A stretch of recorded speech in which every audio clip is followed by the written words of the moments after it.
Namaskar, I am Professor Ramesh Chandra Gaur, Dean Academics and Head Kalanidhi Division, Indira Gandhi National Center for the Arts, which is an autonomous body of Ministry of Culture, Government of India. I extend a very hearty welcome to all of you in this International Archives Week celebrations. Today, on the concluding day, we have uh, a webinar, international webinar on role of libraries and archives in language documentation and digital archiving, a tool for preservation of indigenous languages. As you all know that UNESCO has declared this decade from 2022 to 2032 as a decade of indigenous languages. And in this regard, a global task force has been constituted to make a global action plan. I'm fortunate to represent India in that global task force. And we already have first meeting of the global task force, and the second meeting is going to be held on 21st June. And this global task force task is to develop a global action plan. How, what are the various issues and challenges in the preservation and dissemination and uh, revival of these indigenous languages. So in this context, this webinar is very, very important because as a member of this global task force, I have responsibility to make various suggestions and plans. So in this context, I thought that we should have discussion with the international expert. You all know that if we have to preserve the cultural diversity of country, we have to preserve linguistic diversity. And in this context, we have to also understand that it is not possible to keep each and every language alive. And past experiences are like that. We have lost so many languages. We are on verge of losing many other languages. So, because you cannot force anybody to learn the language, it's depend upon the communities how they want to keep that particular languages alive. But I strongly believe that language documentation and digital archiving can help in preserving each and every language. So in the future, if suppose somebody wants to learn that language, at least resources are available.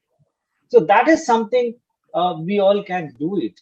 So in this context, this today's webinar is being organized, and we are blessed with such an eminent panel.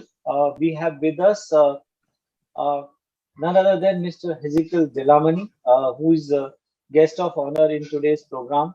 He is advisor information and communication in New Delhi cluster office, which also represent India, Nepal, Bhutan, Bangladesh, Sri Lanka, Maldives, etc. So thank you, Mr. Hezekiel, and welcome you to the program. And we look forward to your blessings in this direction. Thank you very much, Professor Paul. We have with us our continuous partner in the various programs, uh, Professor Somna El Chelaiya, who is uh, Associate Dean and Professor in College of Information Studies, the Department of Linguistics, University of North Texas, Denton, a well-known expert in the field. Welcome, Professor Somna, and Thank you. thank you very much. Whenever I need any program or any support, you are always there. So you are a great help to IGNCA and also personally to me as well. So we are so happy that you are here, despite of having so early in the morning in US. Your presence is very encouraging to us. Thank you very much. Thank you And so much. yeah, thank you. And we have with us a very eminent expert in the field, Dr. Mandana Saif in Nepal.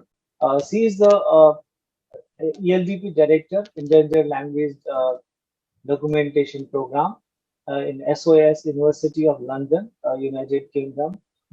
We look forward to your wonderful work you have been doing, because I received a lot of appreciation about your work from Sobna and also from other people. So Thank you very much for joining, and we welcome you to our program and Thank our you very continued much. participation. Thank you for having me. We have a very young, dynamic linguist, Dr. R. Karthik Narayan. He is very active and recently, when he was in Sikkim University, he's done some wonderful work in digital archiving of some Indian languages. So we are eager to listen you, Karthik, that what work you have done, and thank you very much for making yourself available for this program. Thank you, And sir. people like you are great asset to continue with these kind of programs. So thank you very much. And moving ahead, I would like to just say a few words about IGNCA as Mandana has joined first time. As an autonomous body of Ministry of Culture, we have been preserving Indian cultural heritage.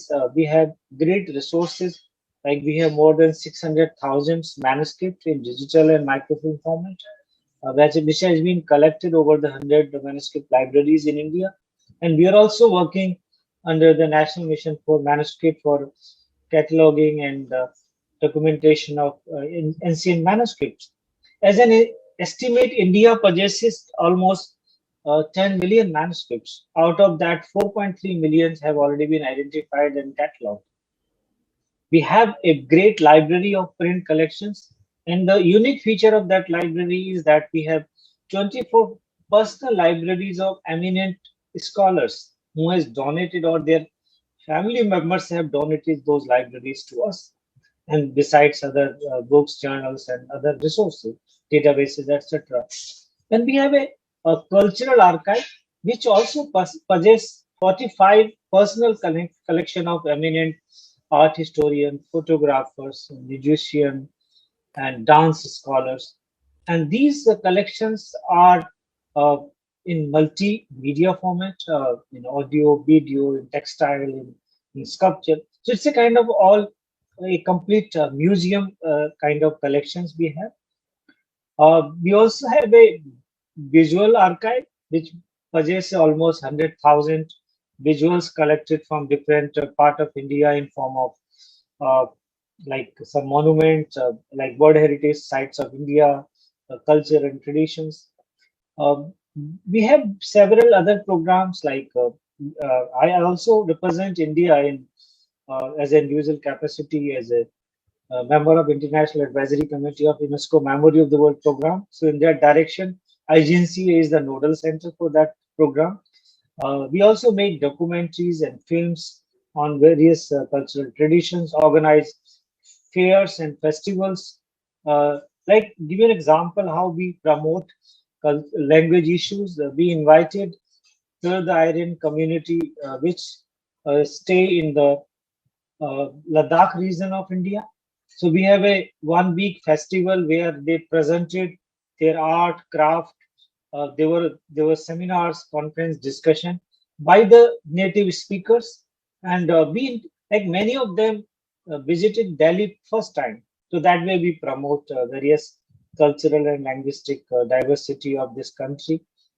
We also have a very good conservation facility where we conserve the various kind of. We also take project from other institutions. So, being a one of the most active institution at Ministry of Culture, we have multi programs, and we also have academic programs, 9 PG diploma courses and 5 certificate courses. As a dean, I'm responsible for those academic programs. So, with these words of introduction about IGNCA, once again I express my sincere thanks to all the panelists and welcome them again. And now, moving ahead with the program, I would like to first invite our guest of honor, Mr. Ezekiel Jilamini, to over to you, Mr. Ezekiel. Thank you very much, Professor Go, and it's also a great pleasure for me and an honor to meet the distinguished and eminent panel today. I'm particularly pleased to see again Professor Schopenhauer, but also very, very pleased to meet Dr. Mandana and Dr. Karthik and others in the panel, and I hope I will continue to meet you again, because I think this is only the beginning of the conversation and the call to action for all of us. Let me start by congratulating IGNCA today, and in particular Professor Go and his team, for organizing this year's International Archives Week. It has made a significant contribution to the advocacy effort that we all try to engage in, and he has been quite consistent in that effort for the development of archiving capacities in the country and in the region. This session in particular is addressing an area of global importance. That is looking at or examining tools for the preservation of indigenous languages. The world, as you all know, is home to a wonderful diversity of languages, each of which is reflecting the unique cultural traditions, shared histories, and collective, or rather collectively held beliefs of its speakers. A language is more than just a means of communication.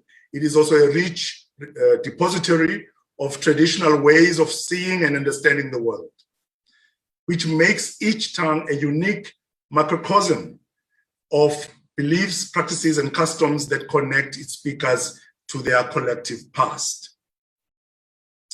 This is especially true of small and closely knit indigenous communities and ethnic minority groups, whose own languages are a primary form of self-identification and ancestral memory.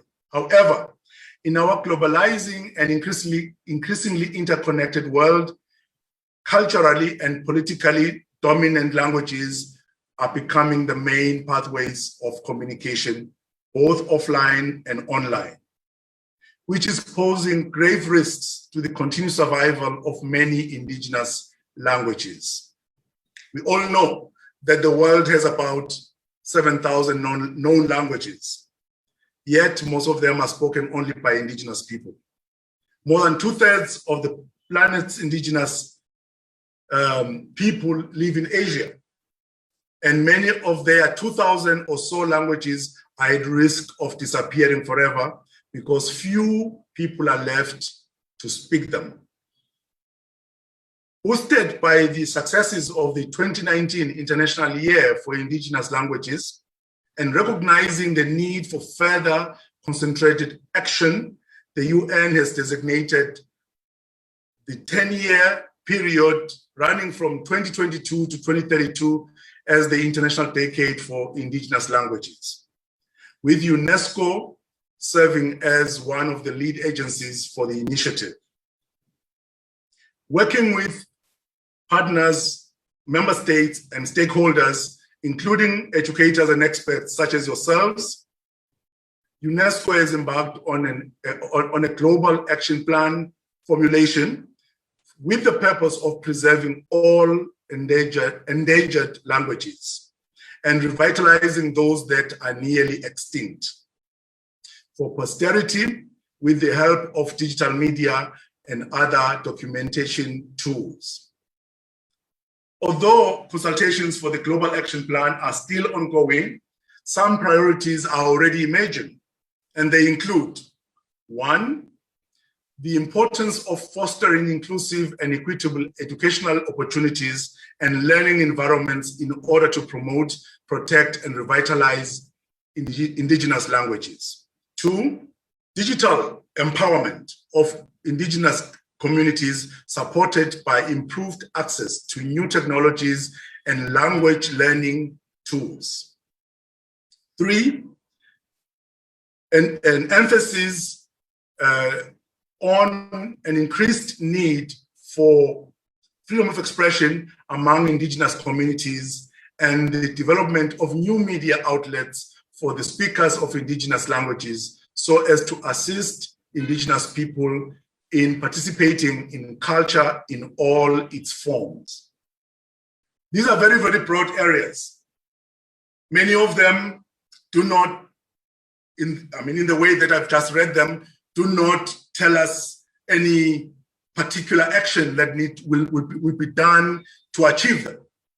So I am sure that the panel will touch or will unpack some of these priority ideas, if I can call them at this point, and will help us improve our understanding and also guide us on what could constitute our future joint action as we go forward. And with those few words, I want to thank you. I want to welcome everyone. And I look to working with all of you more and more going forward. Thank you very much.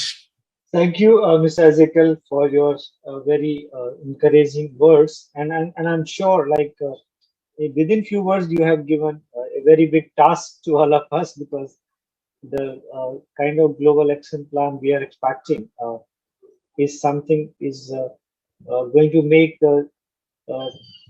so many changes in the way indigenous languages are being preserved all over the world. So thank you very much. Thanks to you, Eric, and all entire UNESCO New Delhi office for continuous support and guidance in our all programs and activities. Thank you very much. So now I would like to invite Professor Sobna Chalaiya to guide us further in this theme of the program, as well as your thoughts on what should be the important points because when I was attending the consultation meetings of because in all over in the world, they have divided certain region like Asia or African or Latin or Asia Pacific. So when there was the Asia consultation meeting, I moderated a session also. So most of these people who are part of those consultation may not have much idea about language documentation and archive, and that was little surprise to me, because when I put forward this idea like that we should put language documentation and archiving as one of the key focus area in this consultation. So I have to explain in very detail, because many of them are not aware the benefits of digital archiving and language documentation. I think so. We are again meeting on 21st January, and again I'm going to speak there. So I definitely need your valuable suggestions and point to put forward in that, because that was the regional consultation. Now it is going to be the global task force meeting where I need to put before the ideas. So I need your guidance on that. So over to you. So. Thank you so much. Yeah, I'm sure that Mandana, Karthik, and I would have some way of maybe we can give you a bullet point list, talking points for the importance of language archiving and how it kind of improves and supports language documentation. So I'm not going to be making a lot of very new points, except for one very important one, I think, which is that the top-down way of looking at preserving and honoring our linguistic diversity is only one way, and maybe a very small way, in which we can achieve our goal of like honoring the languages of our shared ancestry and current experience, and also preserving some of the knowledge and perhaps even the linguistic codes there, if some of these are not being used anymore.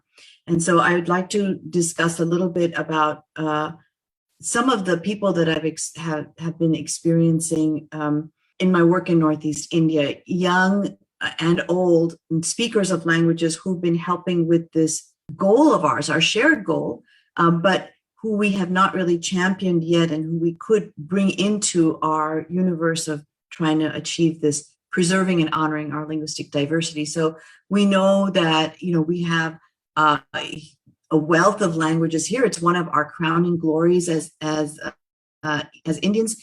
And the thing that we kind of know theoretically, but a lot of us don't know in practice, is that there are many high-resourced languages. There's languages for which there are newspapers and textbooks and movies. And, if you walk down a gully or an avenue, you'll see, those small novels and so on in many of these high-resource languages. English is definitely one of them, but also the 22 languages on our 8th schedule.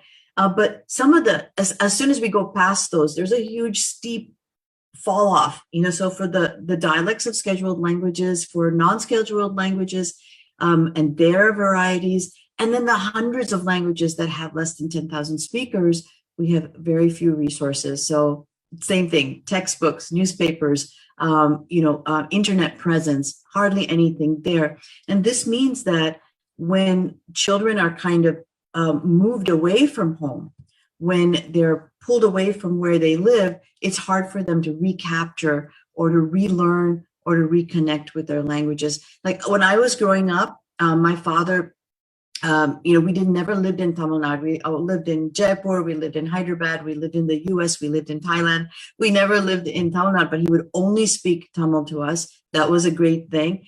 So I can speak Tamil now, maybe not as well as Karthik, but I can manage. And then I had to relearn how to read and write. And I did that by getting a tutor and by getting textbooks, and learned how to read and write. In the script, I went up to about like 5th or 6th standard, so I'm not very good at it, but I can read a little bit of Tamil. Why was I able to do that?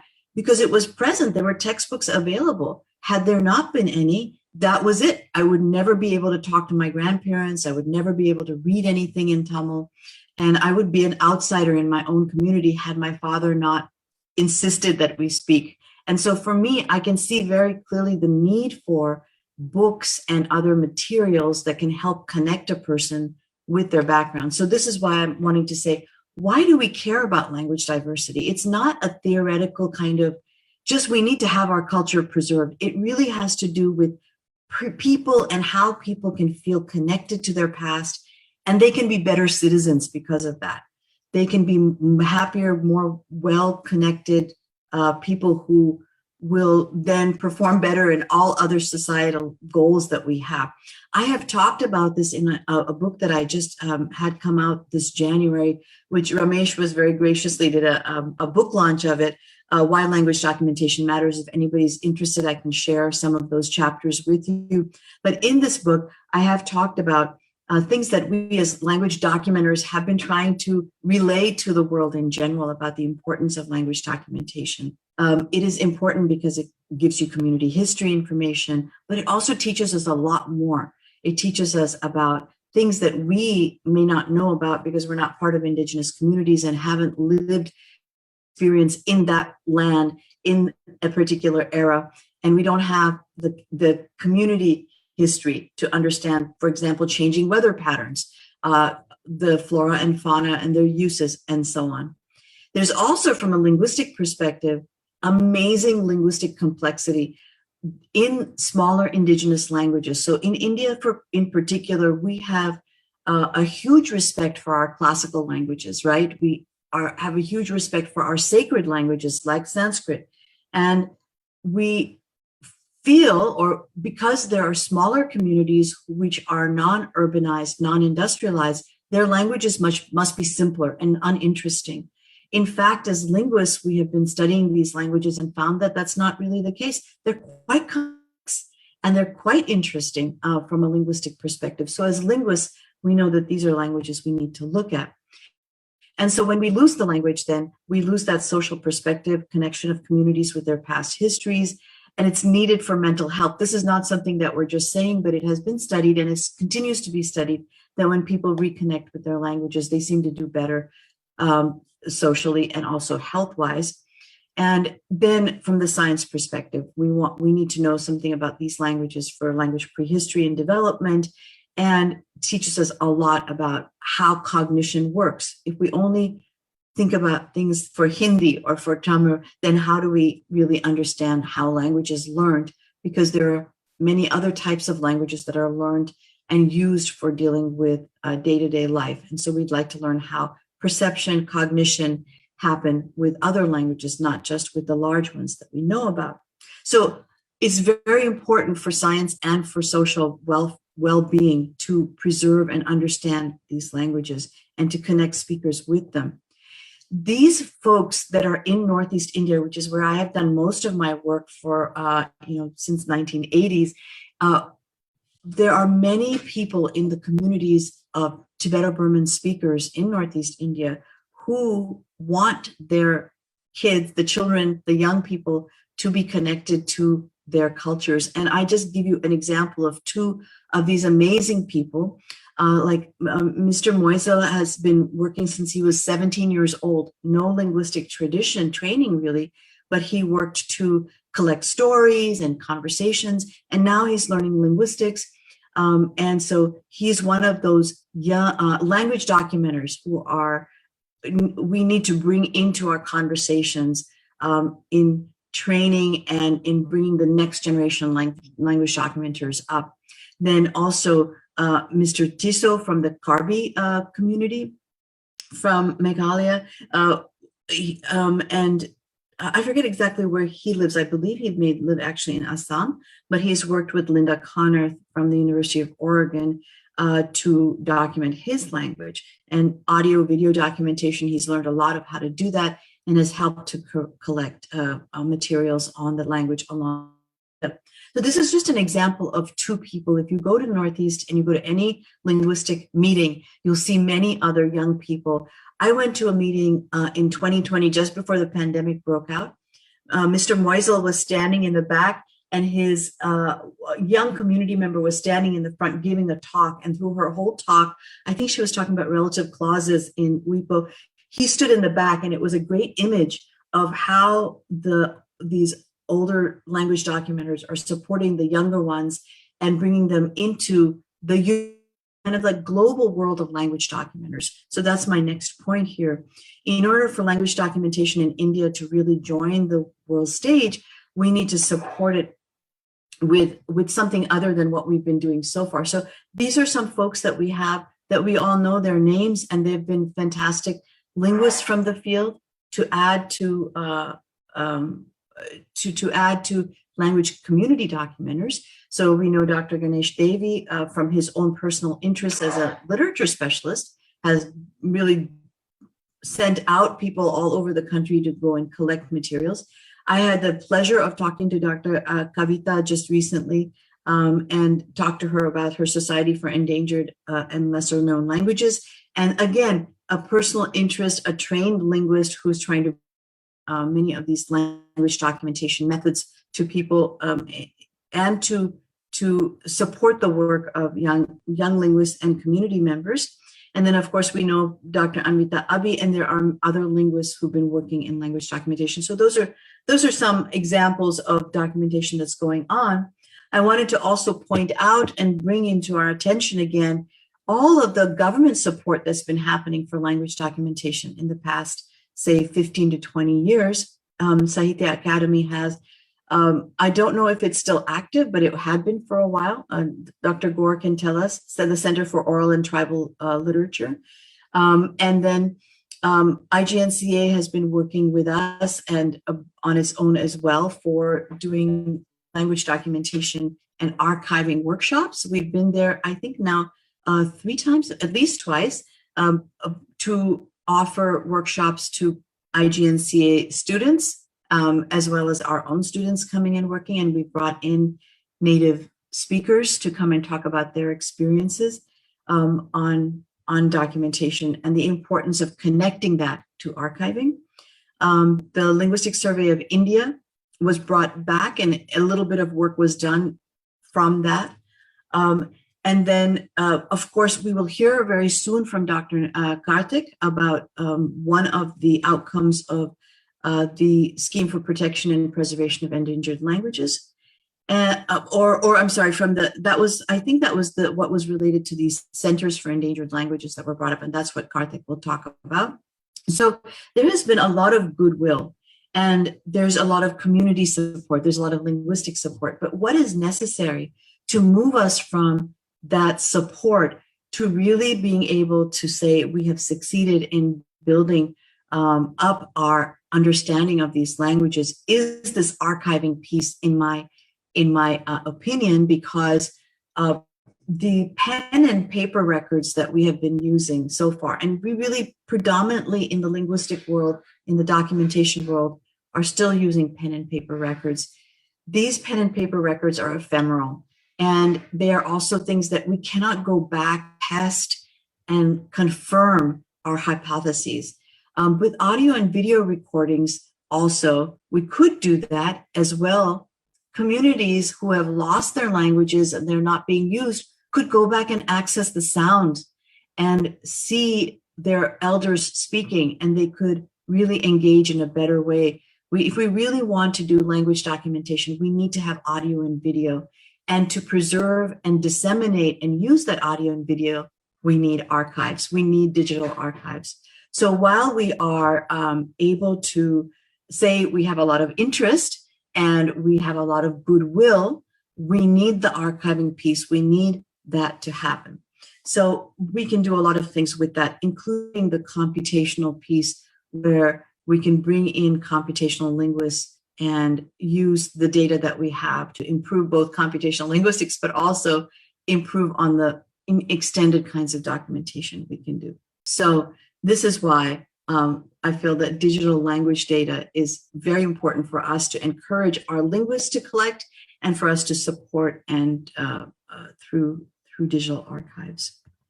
So these are the aspirational goals that I have for us. That is that we make curation of digital language data a habit, not an exception, not something that we do after we've already collected pen and paper, but we really make open access archives a reality. Open access is also something new for us in India. Sharing our data is something that's frightening to us or scary for us, like, oh, that person is going to scoop me on my great discovery. But we should think about how all the digital language archives around the world right now are able to do open access. And it is very, very rare that somebody says that person has scooped me, because if I've been working on a language for 20 years, it's very hard for somebody else to step in, something that's going to scoop the entire thing. They may add value to it by analyzing a small piece, but they're not going to be able to steal the entire. In fact, you have made your mark by making it open access and putting a kind of a history behind where that material came from. So for success as well, I think in addition to the archiving piece, we have to do grassroots and not just top down. There are so many hundreds of languages. There's a lot that we can do by training and bringing people in and helping them do the audio and video collection, doing some sort of transcription and translation, then partnering with a linguist to bring it all up to a language documentation kind of level that is equal to something in the rest of the world.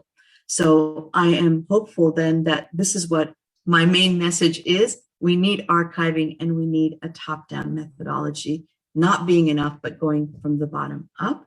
And through that website, you can go in and look at the archive. And I would like you to check the Azamgari collection that we just put up. This is a young linguist who studied at JNU and is working on his PhD. I think he just defended, but he's put his audio and video stuff up there. The metadata, the landing page is in 3 languages. It's in English, Urdu, and then Devanagari. This Devanagari script is used. The metadata is available in those different scripts and in Azamgari as well. Azamgari did not have a code. We were able to get it a code through Glottolog. But this is an example of where a young linguist was able to use the methodologies that he may have learned through Mandana. I don't know where he learned those. He may have learned them through Karthik and Karthik's group in JNU and the professor that they're working with there. Wherever he learned it, he put it to great use and created this collection in the space of about 3 months. It didn't take him long at all. He worked with our metadata students who helped him with the metadata. He created a spreadsheet. We swooped it in, we swooped in the metadata, and there it is for people to use. Now he is connecting with his community through Facebook and through his own social media. And what we're trying to do is to get our depositors to have Facebook interfaces with their communities, and every month bring them to at least one item in our collection so that they can say, hey guys, remember that story that so-and-so told? It's over here. Why don't we have a conversation about it? And so making the archives very real to communities and engaging them with that. So I wanted to just share with you that great story about the Azamgari and how we're working with communities and how it's so easy to archive as long as the infrastructure is available. So Dr. Karthik will talk more about infrastructure. Thank you very much for your attention. And I will turn it over to Dr. Mandana now. Thank you, Somna. It's so nice to hear you, and thanks for wonderful suggestions, listing out resources, the people, and also the various projects and the support system. it will be of great help to all of us in our future programs and plans. So thank you very much. And now, as you already invited Dr. Vandana, so now it's over to Dr. Vandana. Please start your. Thank you very much. It's such an honor and such a pleasure to follow Professor Shobhana's talk, and thank you for laying the ground so beautifully. It's amazing to really have this, this is what we are about, and this is what we're trying to do. And if we change our perspective and come from the archive perspective and the use perspective, then we do understand much better how to enable what we need to do in documentation. So I'm going to share my screen now. I'm going to give a little bit of numbers here just to start out to show why this is so important. I mean, Professor Shobhana showed you the reasons, and now I'm going to give you the numbers that are behind our call and our work and our effort to try to encourage way more work on these languages. So what do we know about the languages of the world? Well, what you see here is the number of references. So books about languages, like a grammar or a sketch grammar or a paper or a word list, right? So linguistic papers, publications. And you can see here that for maybe, 1,000 languages, you can see here, this is the number of references, as this is the number of languages, that we have a lot for a very few languages and almost nothing for the rest. Now, you also need to think about that these are publications that are hidden behind a paywall, that are published with expensive publishers, that are written in languages that communities or other people can't access, right? And these are grammars and very, linguistic resources. So this is what we know about publications about languages. So not very much, right? But what do we know in terms of recordings, or text, audio or video recordings in the language itself? And here the numbers are even worse. You can see this is the number of what we call primary text, so the number of audio or video recordings that exist for the languages of the world. And again, we have, for a very few languages, some, like here, for 1,000 languages or for 800 languages, we have less than 10 recordings. And then for a few, we have millions of recordings. And for a lot, we have barely anything. So what you can see here is there might be a grammar, there might be a word list, and maybe there's a text, and maybe there's an audio or video recording. And if you think from the perspective that we need to create a record of this before it's too late, you can see how much work we have to do. I want to shift your view also to the political dimensions of what Professor Shobhana talked about. Only 52% of the 195 countries include questions in their censuses about language. So half of the countries don't even ask which languages are spoken in the region or which languages their population speaks. And now, just in light of the pandemic, if you can't reach the people in their languages, what happens? And I'm just bringing this up briefly. I could talk for hours about this, and Professor Shobhana probably too. Now, you know that at UNESCO, there's a word atlases of languages in preparation that wants to locate things.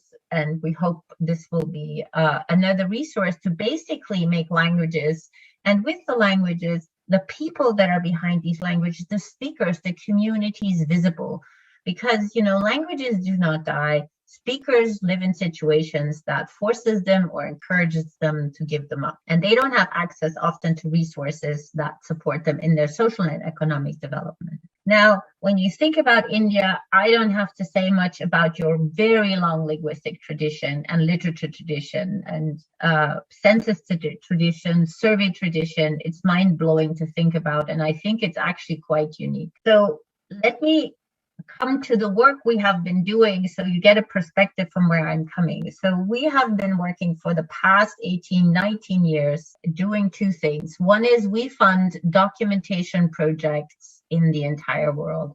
We fund the kinds of projects that Professor Shobana encourages us to do to be able to document the language. So this is creating audio video recordings, translating, transcribing, annotating them so that a record is created on the languages of the world that have never been recorded, and making them accessible to the speakers themselves, to the communities, to the public, to museums, to researchers, and to everyone. And the work that our funding supports, we fund community members, doctoral students, major documentation project, will then be put into our Endangered Languages Archive, where we preserve the materials and make them openly accessible. And what is important about open access is that no one has to pay for accessing these resources. They're free. They don't cost anything, right? And that is one of the things that is really, really at our heart and important. And the issue around, scooping that was Professor Shobana brought up, it's always thinking for me is like, okay, here's a language that has 7,000 speakers and there's 2 people working on it. It would be great if there would be 200 people working on it. There's millions working on English for hundreds and hundreds of years. So where is our problem? It's language. It's indefinite.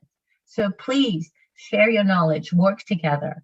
There is no competition, and this is my language or your language. I wish there would be more people working on these languages, because the group of linguists, for example, that is working on these languages is actually not very big. What we also do is we provide training. We provide training to linguists, to local scholars, as well as to community members. And I'll talk more about it and the need for this. Here is just a map of the projects we have funded, and I know you're all looking here, and if I would zoom in, which you can do later on, you would be actually disappointed how little we have funded there. And that's another call out to you. Come and apply to our program. We would love to support way more work, and we would love to support especially work by local scholars, by Indian scholars, by community members. And so there is a lot of work to do, and it's very sad how little we have been able to support your work there. This is the interface of our archive where the material sits. Here you can see a few, you can see we have 113 projects are deposits in Africa, 139 in the Americas, and so on. So our mandate is to support the documentation of as many endangered languages, and to encourage fieldwork on endangered language, especially by young community members and scholars with skills in documentation, and to create a repository. What have we learned over the past 18, 19 years? We have learned a lot, and I will talk more about it. But the question we have been asking us is, how can we support more people? How can we support the source communities and the local scholars in their efforts of documenting the language? How can we support the development of the field in general, from the linguistic side, from the anthropological side, from the speaker side, from the activist side, to ensure that we can support the best documentary records possible? How can we support the use of these collections so that they're continuously updated and bettered, right? And, more materials is created by more people, because we are running against time.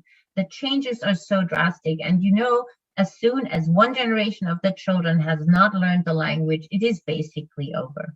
And if they can't go back, I belong to the people. I'm Iranian of descent. I grew up in Germany. I can speak Persian. I'm lucky. I'm the only child of my generation that speaks Persian. All the others only speak German, and they're really jealous that they didn't learn it.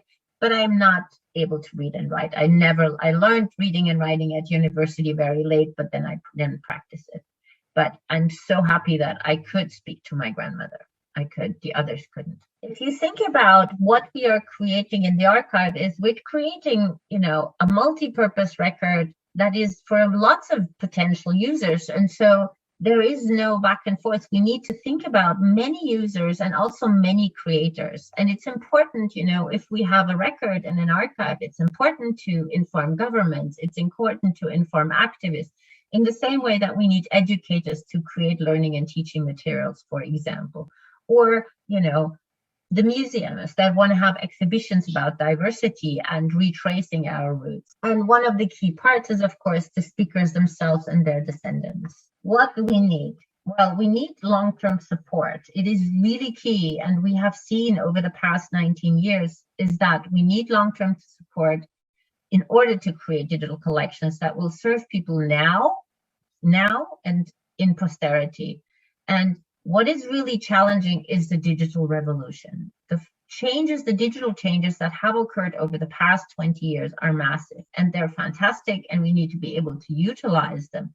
But it also means we need to create local support in terms of supporting communities, documenters, and linguists to embark on documentation projects, but also institutional support, namely to provide training and to provide archiving and to provide hub building so that the communities, the activists, the young linguists have a place to go to turn to. It is amazing that we now have Corsal, because there is the young linguist that can turn towards Corsal and work with Professor Shobana and their students in order to archive their collections and not have it just sitting on a computer or on their phones.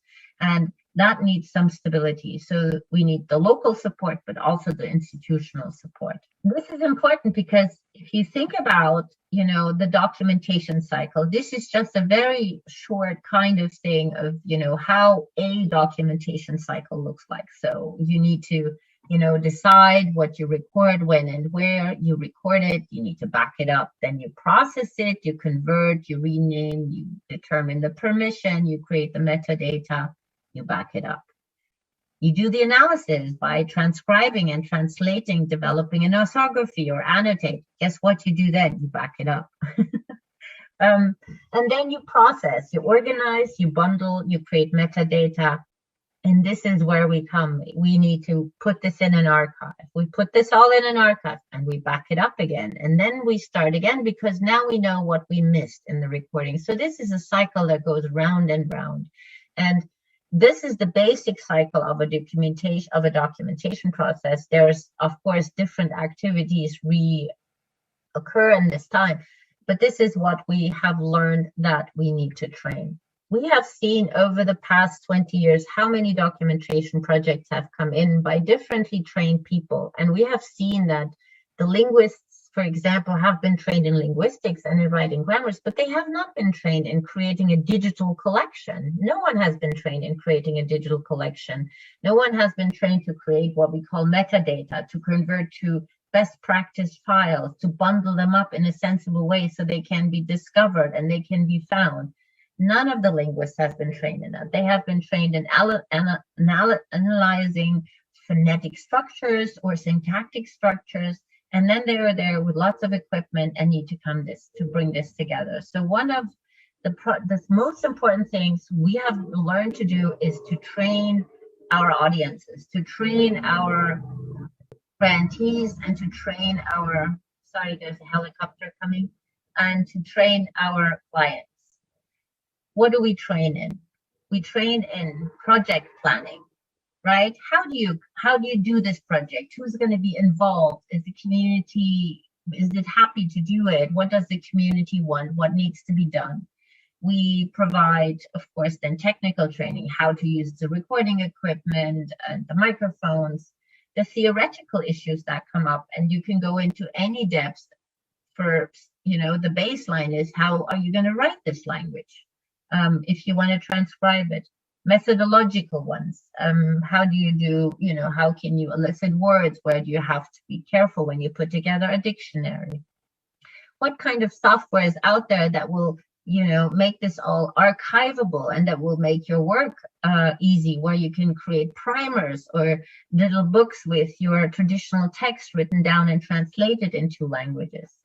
We also work in workflows. What's the best way and how to, work first to do this, and this. And one of the most important things is we talk about ethics, namely the ethics of doing field work, the ethics of sharing files on the web, the ethics of, publishing things in a digital archive. So this is basically, and these needs to be always tailored to, the audience, whoever it is, and whatever the focus on the audience is in the trainings we do. So we need to tailor, we need to ensure the relevance for the collector and beyond, and we do the training very practice-driven and result-driven.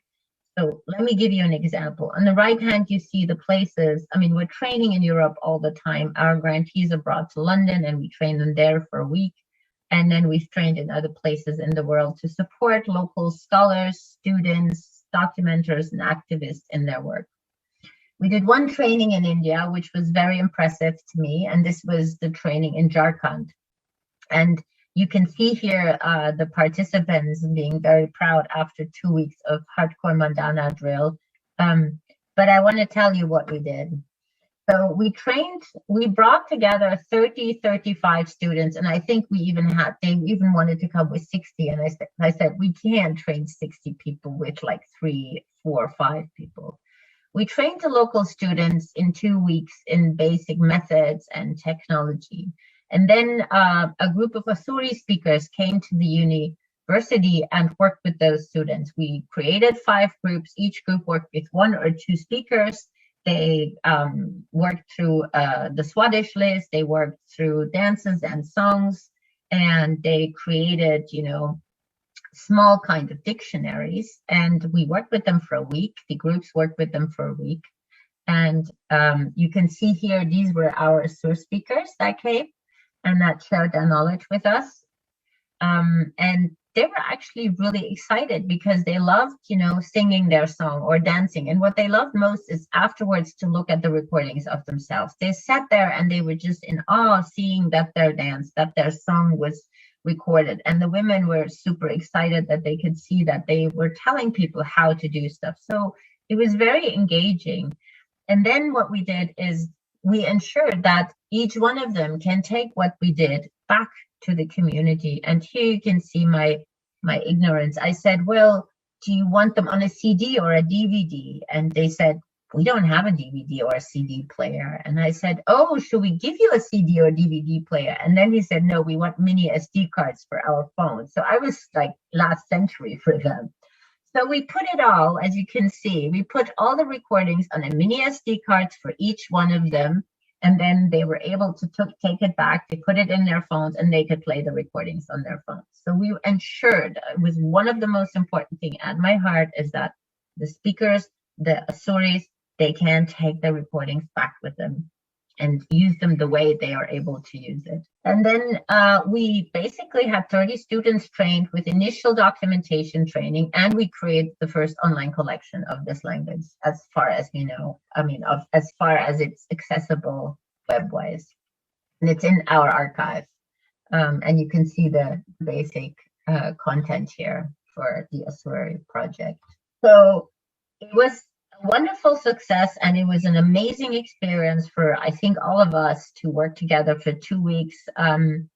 But of course, we went there, we did a 2-week training, and then we disappeared again. And this is one of the biggest problems. We are flying in, we do a 2-week, very empowering thing, and then 3 months later, when they need to turn to somewhere and ask, how does this work in this program? How does Flex do this? They have nowhere to turn. And that's why it's so important that we create hubs where this support is available on the longer term.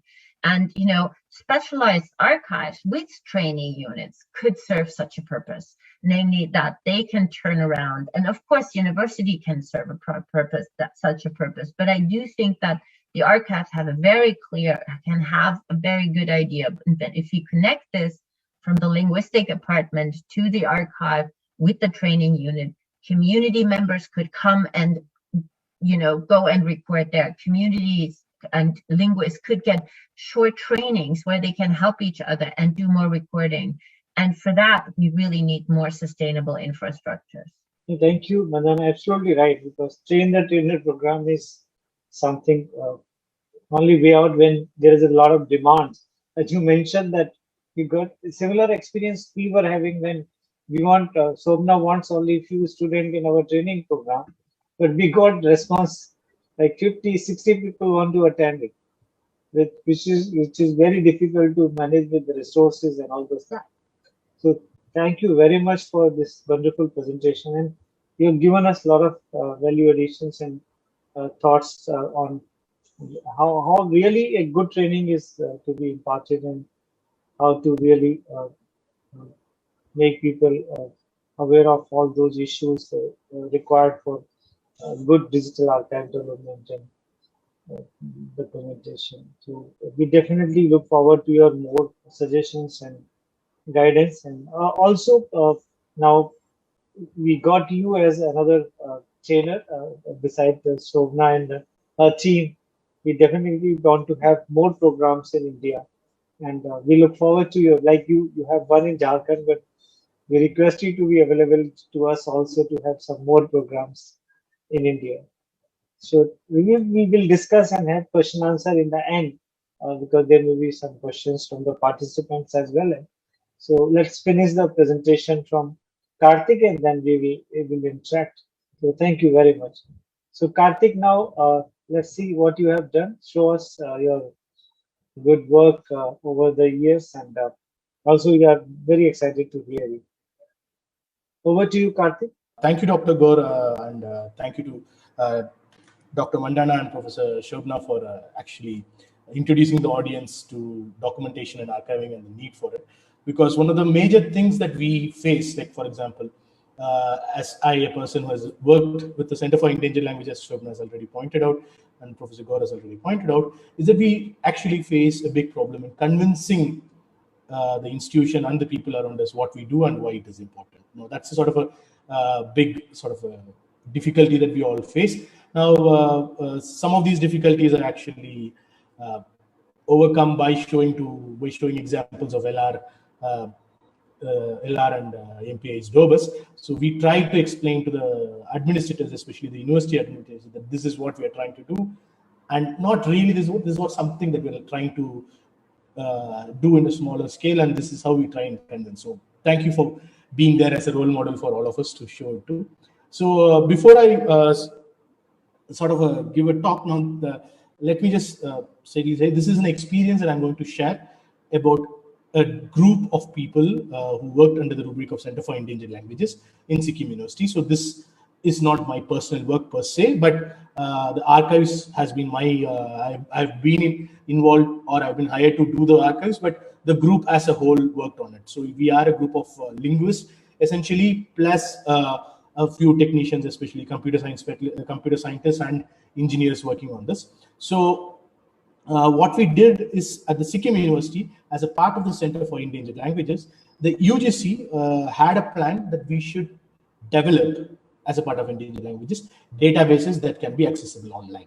So this was as early as 2013 when the first project proposal was invited. Even there, they have discussed about this database that can be accessed online and that can be retrieved using internet and not necessarily a physical database. So one of the goals of all the Center for Endangered Languages was to actually move towards building this sort of a database. So that is one of the main motives of our work called SIDHELA-A, which I'll talk about it. Now, SIDHELA-A came to being at a sort of it couldn't be developed by ourselves because we lacked what both Dr. Shobna and Mandana pointed out. We lacked what we call as the institutional stability. We lacked stability in terms of funding and also in terms of other challenges. So we had a project-based center in that sense. We had a project-based department, so we lacked certain sustainability. We had certain sustainability problems. Now, moving from on, I'm going to talk about how we built this archive. Now, what is SIDHELA? SIDHELA is basically a regional progressive archive. When I mean regional, I'm specifically mean about this local geographical region that we cater to. We are basically an archive that caters to the endangered languages spoken in the Sikkim Darjeeling Himalayas. Now, the Sikkim Darjeeling Himalayas include the state of Sikkim in the northeast of India and the region of North Bengal in the state of West Bengal. So we focus on bringing together languages from these regions and putting it in our archive. But however, in the beginning, we only have documented 5 languages, about which I will again talk more in general in the later slides. This SIDHELA is developed by the Center for Endangered Languages. It is embedded into the Sikkim University's digital library infrastructure, and it is accessible to the community and encourages greater community participation in the documentation and preservation. So communities do come and ask us, especially right now, we are in a sort of a forced hibernation state because of the pandemic and the lack of funding. The communities do ask us, what happened to this? You are supposed to upload that, when is it going to happen? So all this sort of questions are asked to us by the community, because community sort of feels that they own this sort of an archive, not just the data in it, also they think they are personally also responsible for it. Now, SIDHELA, as we have conceived, is a platform for preservation and promotion of endangered language resources of the region, a source for cultural documentation, also a source for scholarly communication, platform for sharing resources on language documentation methods and tools. So one of the things that is available in our collection is basically Android dictionary apps that are made for the 5 languages.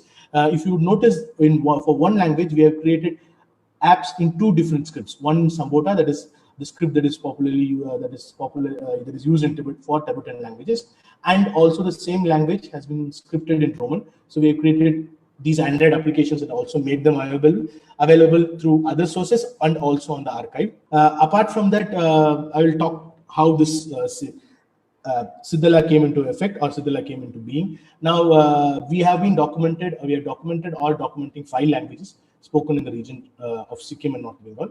Those are Bujail, Gurung, and Mangar. So we have somewhere around 236 hours of audio data, 22 hours of video data, and more than 1,000 photos that have been documented and annotated.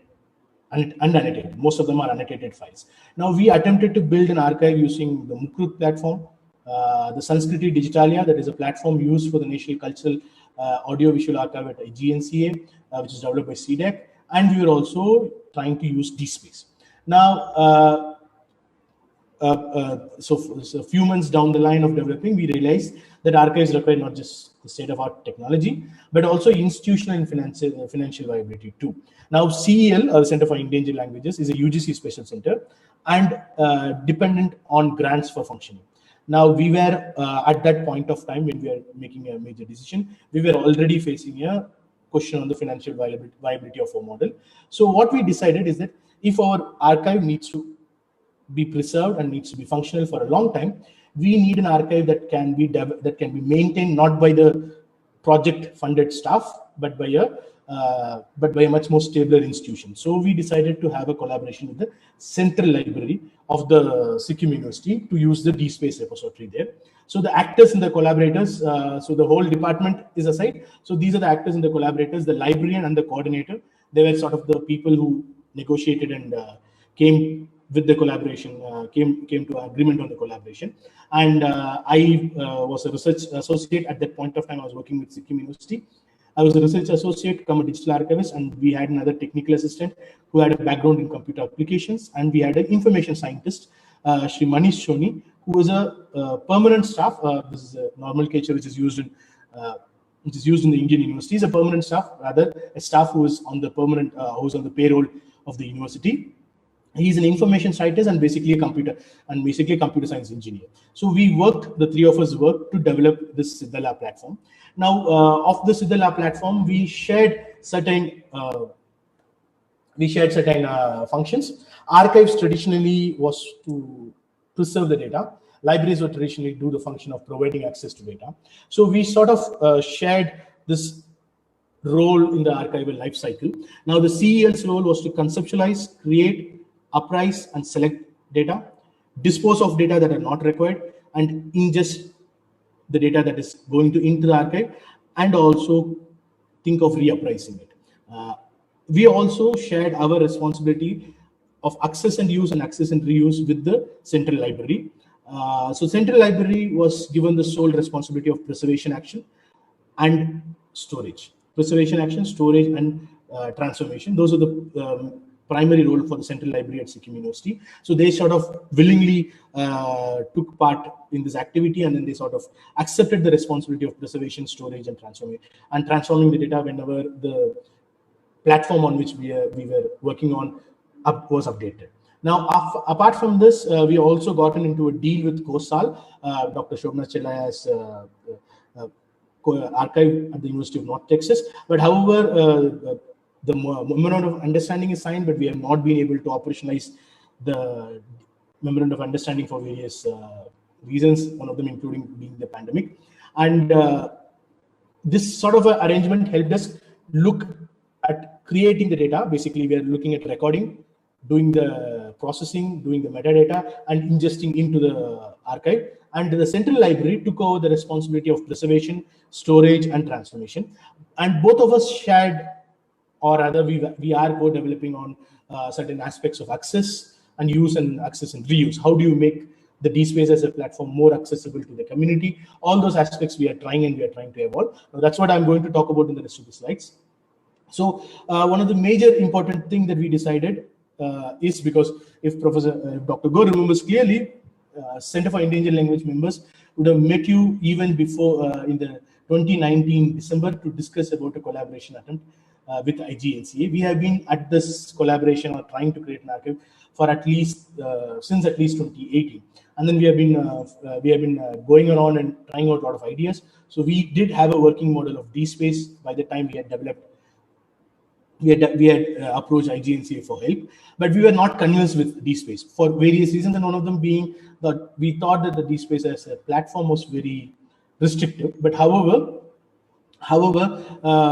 we decided to stick with DSpace for two reasons. One, it's an open source digital repository software, so we don't need anyone's permission, or we don't need to invest any money to buy it. So that's a major force that drove us towards DSpace. And then other thing is that it is a widely used repository platform in India. So a lot of people, especially in India, were aware of this DSpace and knew how to use it, at least in the university setting. And university librarians already had some knowledge of using DSpace. So when we are looking at a sort of a collaboration between Center for Endangered Languages and the Library of University, we also need to build on something that already existed in the university. So the Central University already had an existing digital repository at the library. So we sort of started to build on that. Now it was very easy to install and use, and it is also it also organized very hierarchically. So the individual items are organized into collections, and collections are then embedded into a community level archive. Now the DSpace SIDHELA is not the first one which tried to use the DSpace. The University of Hawaii's archive is also based on DSpace. So seeing them, we also got confidence that we can also go ahead with DSpace. And with our library being taking the responsibility of preservation and maintenance activity, we thought that we have a good deal here, or we sort of had a good collaboration effort here. So we decided to go along with it. So a certain amount of restriction was placed on us. There was a lack of storage facility.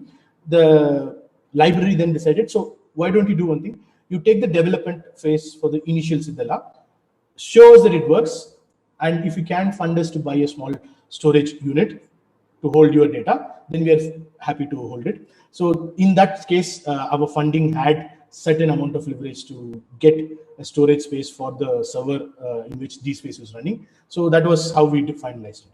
Now I want to go to the DSpace server, but I don't want to go there. But let me just, I'll go to later. Let me just talk to you what I've done. So what we have done is that at the creation level of the SIDHELA, we were asked to customize a lot of other things. So we were told to create our own appraisal conditions. How do you, what data is going to be included, and how we are going to decide, and what are those conditions. So it's a sort of a document that we came in, that came into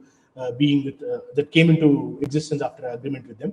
And then they were also asked us to come out of the arrangement and description standards, because what description standards that were there in DSpace were very restrictive, or rather it was the raw Dublin code that was used in DSpace, and it was mostly used to annotate or produce a metadata for documents, not really for a audiovisual archive. But at the same time, Center for Endangered Languages has also started to use a metadata scheme from its inception. So from 2016 onwards, we have started to we have decided on this is going to be sort of a scheme, and that's what we are going to use. So now we adopted the CL scheme to adopt to the description standards, to the DSpace description methods, and then we use that. And then also to match the description standards, we also needed to create a custom input form. Basically, how do you input the data into the server? That task was also given to us. And apart from that, we added a bit of meta documentary details as community and collection informations. Now, those are informations about the document, not about the document that are available, but about the documentation project themselves. So those also we try to build it, and we also try to build it into a bilingual English-Nepali archive. So our main motive was to make it more accessible to the local population there, and because the local population was actually demanding. The population there took part in our documentation activity throughout. I will be speaking about the center, the composition of our department, and then when I say we will see that it took part in our documentation activity throughout, and they sort of held us accountable to the words that we promised them. So that is a sort of a driving force that actually helped the CEL achieve it despite a drastic fund loss. Now, appraisal condition, again, these are the appraisal conditions that we achieved. So the archival version should be the original record, must be complete and lossless. So these are standard appraisal conditions that are sort of a standard practice in most of the archives that exist, and also standard textbook prescriptions in language documentation these days. So we accepted records with the annotations files. We don't accept any records with without any annotation file. So they were either Prath text grids or an Elan EA files, flex text and lift lexicon for text and lexical corpora. And PDFs are accepted only as a supplement to a structured annotation format, not as a sole annotation format. And apart from the annotation or the archival version, our each deposit also carried a presentation version, which could be easily downloaded, let's say, on a mobile data. So most of the Indians access archives through mobile data. That's what another experience that taught us from a field, another experience that taught us with the field or with the interaction with our consultants. So whatever that we develop has to be accessible on a mobile platform, not on a computer or on a desktop platform. So then we created these presentation formats, which are MP3 and MP4 files, which can be which are web optimized at one level and also easily downloadable. And then each of this bundle must be described using the CEL metadata scheme. So what you're seeing here is an archival bundle in our actual archive. It's a Swadesh list in a language called Bujel. It's an almost extinct, or it's being revitalized now or reclaimed now. It's an extinct language in some sense, or I would call it a sleeping language. It is being reclaimed by the community, and what the data that we have shared with you on the SIDHELA-A is Swadesh word list as remembered by the speakers of Bujel. And here you can see that our original WAV file is some 454 MB, but our MP3 file is only 50 MB. So that was sort of easy to access and easy to download versions. So these were, again, there's a text grid file, a sort of a Prath annotation, and also a supplement PDF file. It also has the word lists that are annotated. It also has them along with the gloss. Now this is the sort of thing. So we have an archival version of the record, presentation of the version of the record, structured annotation file, again a PDF documentation, again because the PDF document of the annotation is more easily readable by the by the community members. So again, that's a demand that came from them. So the annotation formats that we upload were not accessible to them and were not readable by them. So they asked us, can you upload a format that is easily accessible? So then came the idea to upload supplement PDF also.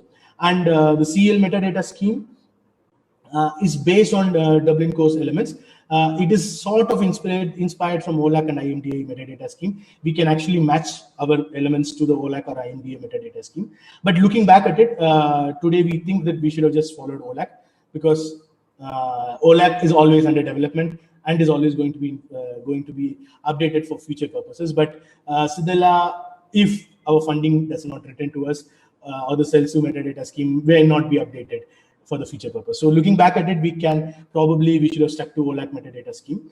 But again, as I told you, this is all easily mapped. It can be easily mapped over to OLAC and IMDA schemes. And this is a sort of a comparison between the full record data that exists on the right. What you see is the full record data that exists on the SIDHELA and the University of Hawaii's sorry, I find it really difficult to say their archive. So we have sort of went through the archives, tried and see whatever we could access from the front end, and we built our archive based on this. So all this modifying the input forms and stuff like that, we sort of learned from them passively, even though we didn't actually contact them. We sort of learned from them passively through the process, and also through LR as well, because LR's training modules, I've gone through each and every one of them, and that has actually been the most helpful bit of information that has been out there. So I've been using it since 2014 or something like that. So everything from file renaming pattern to everything has been the most viable information that we could access from an institution like LR. So the institutional viability and that sort of a permanence, institutional permanence, is what we also wanted. So it's a sort of a thing that we learned, and then we have been also been fortunate enough to have Nathan talk to us in 2012 in Agra, and we have had David Nathan talk to us in 2012 in Agra, and we have also had the we also had the privilege of having Dr. Julia Selabank and Professor Peter Austin in India for 2 years to train us on language documentations and revitalization methods. So even in those workshops, we continue to learn. So at one level, one of the things that we importantly learned in these interactions is that our documented records need to have a document of its own. What does this document record for? How did it come into existence? Who created these documents? And what is the linguistic, social, physical, technical, historical, and biographical information that went on into creating this document? Now that sort of inspired us to think, can we incorporate meta documentary informations into SIDHELA in whatever form we could? So what we did is, I will show it to you in the archive later, but what we did is there were portions in DSpace, or there were facilities in DSpace for us to give information about the community, the collection, and these two spaces were used to present these information. So at the collection level, we present information on the name and the contact information of the primary creator. In this context, it is going to be the coordinator for Center for Endangered Languages, and also a description on the scope of the center itself. Now, this being developed by the center or being hosted by the center, what is this? Who are these people? How did they come into existence? Are they part of the university? Are they not part of the university? And what is the scope of the center? On what aspects do they work on? What are the mandates that we had? So all such informations are available on the community level information, and then the collection level information.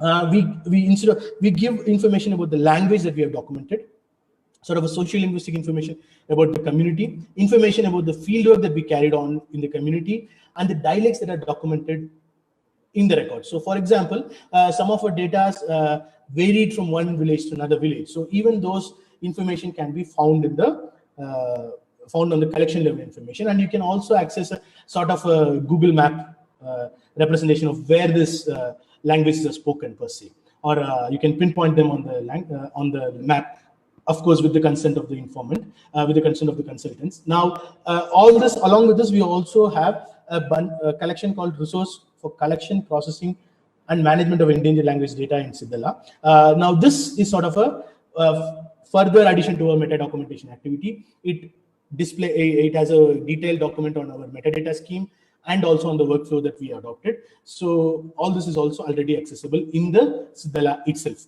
But this use of DSpace per se is good for preservation, but it's horrible when it comes to access. Okay, when it comes to user access, DSpace does not do a good job. It is basically sort of a tool that an academician will learn through their time in a university. But if you do just a master's degree and drop out of a university, probably you would never be able to access DSpace repositories. So DSpace repositories sort of require an academic training, unfortunately, to access them. And the repository in itself is not user-friendly. Streaming or display of multimedia on the browser itself is not available right now. There are certain flares, I want to call it flavors of DSpace that have the streaming facilities, but they are very costly. They are not open source. They're not, the core DSpace is only open source data. The other sort of user interfaces are developed based on DSpace or not. And access protocols are difficult to operationalize. There are access protocols that can be operationalized using DSpace, but they are very difficult to do. So like the LR scheme EUPA, it is very difficult to come out with such a sort of an access protocol in a DSpace platform. So it is a very difficult process. And another important thing that we wanted, especially in our archive, is that we are a progressive archive. So we go to the data, so we go to the field, collect our data, do a metadata, and then we put it into our archive. That's the main aim for us.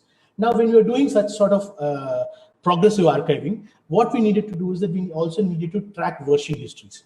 Now that is also something that is that needs to be developed from scratch in a DSpace like platform, and there is no feedback. Consultants or participants who access data from who are not otherwise members of the department can't give feedbacks to it using this tool. Now that is something that we find lacking in a DSpace and needs to be developed from scratch. So we don't intend to reinvent the wheel. So we did get into a collaboration with Corsal for certain aspects of this. One of the things that we loved really about the Corsal is that you can take the data from Corsal and embed it into other platforms, basically into a common platform like let's say a Wix site or a Weebly site, and then you can create a community specific access platforms. Now that's something that really stuck us, and that is something that we really love, and that's one of the major reasons for us to get into a sort of a collaboration with Corsal. So right now we are the only people who are ingesting into SIDHELA. In the future, we want community also to take part and give data to us directly. And apart from this, right now one more project in the Sikkim University, which is called as Sikkim Endangered Language Documentation Project, funded by different sources, has also come into existence. They will also start following the same workflow that we did, and they will also start ingesting new data into SIDHELA on the basis of the progressive archive. So all the data that you see on SIDHELA are open archive, and you can easily access them. They are all on a Creative Commons license, and it's for open access. And we also upload other informations and other documents in a web page, CELSU, cel.cu.ac.in. You can access it there also. Now this is the community landing page. Now this is directly into SIDHELA, but our archive is this is a Sikkim University digital repository. Now our archive is hosted as one of the communities in the Sikkim University's digital repository. This is SIDHELA. Now we have developed a bilingual version of the text that you see here, but we couldn't upload it because our server is is moving from a small one to a bigger, much more robust server. So we have not done this here, but once we move into a newer server, we will do that. It's already ready, but we just a copy paste. Now you can see here that there are all our field sites, or all our field regions have been documented on a map as well, and they can be also accessed online. And this is sort of a mandate about the center and how this SIDHELA itself was created. It is there, and these are the people who are involved in the SIDHELA creation. Now these are the collections in our community. Bujel, Gurung, Language Technology Tools host our dictionary applications here. So these are dictionary applications. These are 5 languages, but 6 applications are there. With for one language, we have 2 fonts, and these are our data. That this is sort of a proof of a concept version.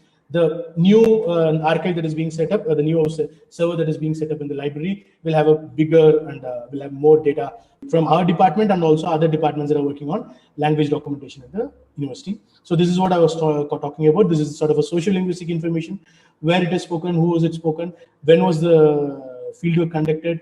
All those informations are there, and then where are the places that we visited, that information is there. The primary creator's email ID is here, and again these are the field regions that we visited to collect our data. Now all of this is built into a collection information, and these are our collection that are presently available. So this is SIDHELA, and one more thing that I will, resources for collection, processing, collecting. So this is our sort of a resources bundle. It's sort of inspired from Ela's how-to bundles. So this has our workflow, and this has to our how to use the dictionary app builder to create an Android application. It's a step-by-step process with snapshots. Now all these are available in our archive, and more will be added, including one on a step-by-step guide to use DSpace itself. So DSpace itself, how to customize DSpace for a language archive, all that is being developed, being developed right now, and we will do it shortly. We'll upload it shortly when it is ready. Thank you all. Thank you, Karthik. Thank you very much, and congratulations. I think this must be the first language digital archive in India, because I have not seen any other one. Yes. Am I correct? Yes, sir. This is the first one. What Shobhana has done not in India, it's in UNG, but in terms of covering specifically Indian languages. So congratulations, and Thank you, sir. Like, proud of your work, and I'm sure that many more such milestones to come from your wonderful team at Sikkim as well. Now you have joined new university, and we look forward to your more contribution from there. And it Thank was you. very nice, and I'm so happy that uh, without bothering about the limitation and the complications of this space, you decided to use it. So that's something like if you have to do something, those obstacles can be resolved in a very systematic manner, and you did it. So, and now many people would like to learn from you, and they may like to, and you being the like so active in this area, we look forward to your very active participation. Yes. I've been discussing with the UNESCO to have some kind of expert group on this subject, and look forward to many people like you to work together to have some kind of policy programs in this country. So thank you, Karthik. There are three, four major things emerged based on our discussion, and one is this uh, collaboration for sustainable model in the field of digital archiving, because all have agreed that we need to have a collaboration or international collaboration, particularly in common shared languages for sustainable development of all these digital archives, language digital archive. Second, like suggestion given by Karthik, like a institution, a hub which take care of such need. Like you suggested IGNCA, like I will tell you, Karthik, in IGNCA, whatever activities in this field are happening, it is because of my own pursuedness and interest. IGNCA do not have any department, or even the basic aim and objective of agency are also not, because it talk about culture, not just language preservation and other things. But definitely this is one of the issue which I have in mind, and I've been taking up with this. We need more training in this language documentation and archiving, also awareness, because many people are not aware of that. Like, we have centers of endangered languages in many universities, but I've not come across many good outcomes from these centers, except one or two. So in this regard, I think a lot of awareness is required, and I see that this may be a beginning of such discussion. We may require to have one more webinar or some kind of discussion to fine tune some actual working point or actionable point. Like, this is a good idea to have an international collaborative language digital archiving repository, but how to do it? Who should be involved in that? And then digital archiving tool is very important. Like, who will provide that tool, or who are the partners, what kind of role they can contribute? So there are a lot of issues which I think further need to be discussed, and I can request all of you that a point of time, if we think of having a more focused discussion on these topics, we can do it later with some more partner in like this time we have all of you, but we can think of adding some more names in it from India and abroad, all other places, so can have a better discussion. So I think with these words, I would like to express my sincere thanks to Dr. Mandana, Shobna, Karthik, and Mr. Ezekiel for sparing your valuable time for this discussion. And this International Archives Week has been celebrated first time in India. I never seen any institution or organization have done it earlier. So uh, International Archive Day might have been celebrated, but International Archives Week has never been celebrated, and I find so encouraging response. I think I'm so happy that in first attempt such a huge response from all stakeholders, and that's a very good sign that people want to discuss, and they understand the importance of libraries and archives. So thank you very much. Thank you all.